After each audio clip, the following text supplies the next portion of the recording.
wabarakatuh. Waalaikumsalam warahmatullahi wabarakatuh.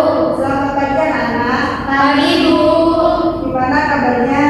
Alhamdulillah baik. Alhamdulillah. Sebelum pembelajaran dimulai, marilah kita berdoa terlebih dahulu. Berdoa mulai. Doa selesai. Nah, jadi sebelum pembelajaran dimulai, itu akan presensi terlebih dahulu.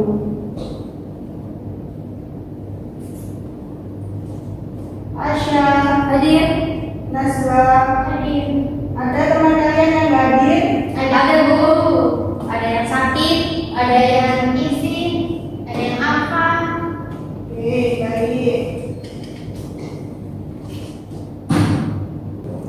Nah, pertemuan minggu lalu membahas tentang jamur atau mikroorganisme. Nah, materi ini berkaitan dengan yang akan saya sampaikan, yaitu Inovasi bioteknologi. nah, tujuan pembelajaran pada pagi hari ini yaitu menjelaskan sejarah perkembangan bioteknologi. Yang kedua, mengidentifikasi jenis-jenis bioteknologi. Yang ketiga, dampak penerapan bioteknologi. Nah, sejarah perkembangan bioteknologi yaitu bioteknologi adalah ilmu yang memanfaatkan makhluk hidup atau bagian-bagiannya untuk menghasilkan produk yang bermanfaat bagi manusia. Penerapannya telah dilakukan sejak ribuan tahun lalu, terutama melalui proses fermentasi untuk membuat roti, tempe, keju, minuman beralkohol, dan mengawetkan susu. Di bidang kesehatan, bioteknologi dimanfaatkan dalam pembuatan vaksin, antibiotik, dan insulin. Perkembangannya semakin pesat setelah Louis Pasteur pada tahun 1857 membuktikan bahwa fermentasi merupakan hasil kerja mikroorganisme, sehingga produksi vaksin dan antibiotik dapat dilakukan secara massal dengan bantuan bioreaktor. Saat ini bioteknologi berkembang luas di berbagai bidang seperti pertanian, peternakan, kesehatan, pertambangan, dan industri pangan, serta dikelompokkan menjadi 3 periode, yaitu bioteknologi konvensional, transisi, dan modern.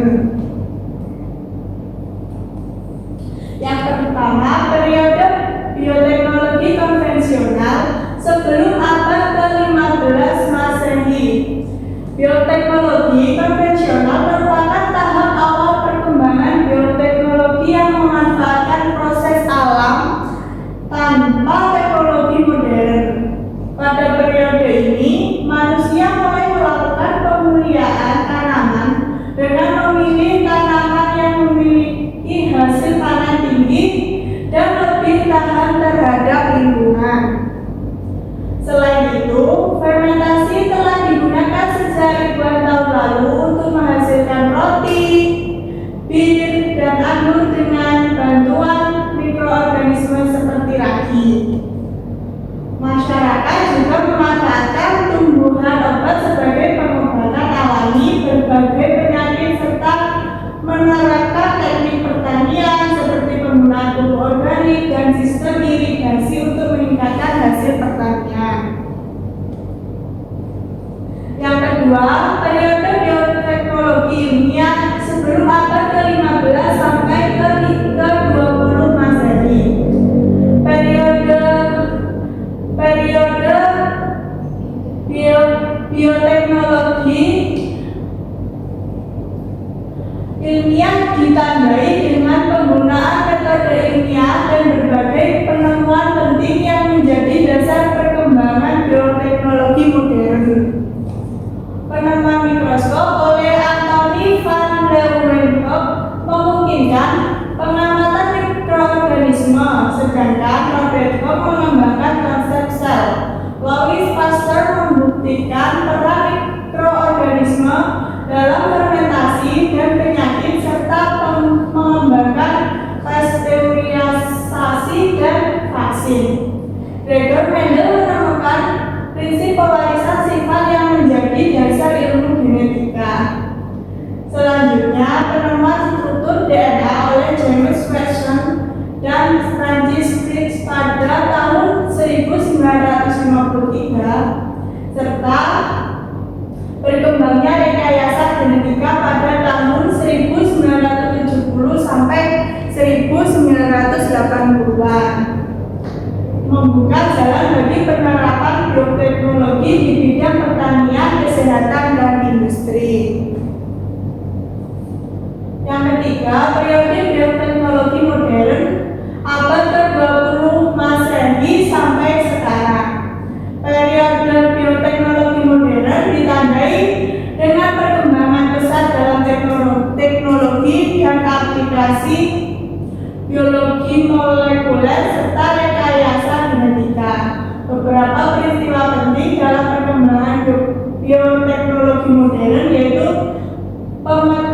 pemetaan genom manusia, rekayasa genetika, terapi gen, kloning, tanaman transgenik, sel puncak, vaksin, dan pencegahan penyakit. Nah, bioteknologi konvensional adalah penerapan bioteknologi yang sudah digunakan sejak zaman dahulu dengan alat dan cara yang masih sederhana. Bioteknologi ini memanfaatkan mikroorganisme seperti bakteri dan jamur tanpa mengubah susunan genetikanya. Proses yang paling sering digunakan adalah fermentasi. Penerapannya dapat ditemukan di berbagai bidang seperti pangan untuk membuat dan mengawetkan makanan, pertanian untuk membantu meningkatkan pertumbuhan dan hasil tanaman, kesehatan untuk menghasilkan antibiotik seperti penisilin, serta industri untuk memproduksi alkohol, asam organik, dan berbagai bahan kimia. Bioteknologi konvensional memberikan banyak manfaat karena dapat meningkatkan kualitas produk dan membantu memenuhi kebutuhan manusia. Nah, yang kedua, bioteknologi modern adalah perkembangan bioteknologi yang memanfaatkan ilmu pengetahuan dan teknologi canggih seperti rekayasa genetika untuk menghasilkan produk yang lebih baik dan lebih efisien. Perkembangannya semakin maju setelah struktur DNA berhasil ditemukan. Bioteknologi modern banyak dimanfaatkan di berbagai bidang seperti pangan untuk menghasilkan tanaman atau hewan dengan sifat unggul, pertanian dan peternakan melalui kultur jaringan dan kloning, kesehatan untuk membuat vaksin, insulin, antibiotik, dan terapi berbasis gen, serta forensik dengan menggunakan sidik jari DNA untuk mengenali identitas seseorang atau mengetahui hubungan kekerabatan. Nah, dampak positif inovasi bioteknologi. Yang pertama, bioteknologi memungkinkan pengembangan tanaman dan hewan yang lebih tahan terhadap penyakit, hama, dan kondisi lingkungan yang ekstrim. Yang kedua, produksi obat-obatan herbal yang lebih efektif akan terapi yang lebih tepat sasaran dengan cara rekayasa genetika. Yang ketiga, bioteknologi mampu mengeliminasi dan mereduksi beberapa penyebab polusi. Yang keempat, bioteknologi dapat mengembangkan energi terbarukan dari biomasa. Yang kelima, melestarikan hewan dan tumbuhan dengan kultur jaringan. Selanjutnya, dampak negatif inovasi bioteknologi yaitu munculnya resistensi inovasi bioteknologi, erosi plasma nova, yang ketiga terganggunya keseimbangan ekosistem. Setelah saya menjelaskan materi kalian dan nanti kalian akan menjawab pertanyaan di depan tersebut.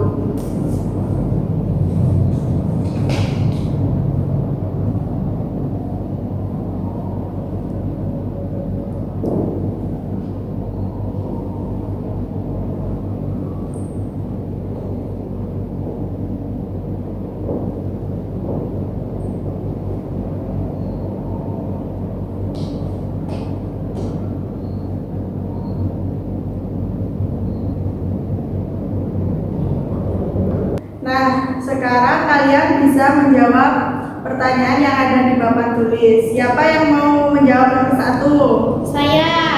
Nomor 2? Saya. Oke, baik. Ini Silakan maju gitu. silakan maju.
Ya, terima kasih Mahasiswa. Selanjutnya yang nomor 2. Saya.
Baik, terima kasih. Iya.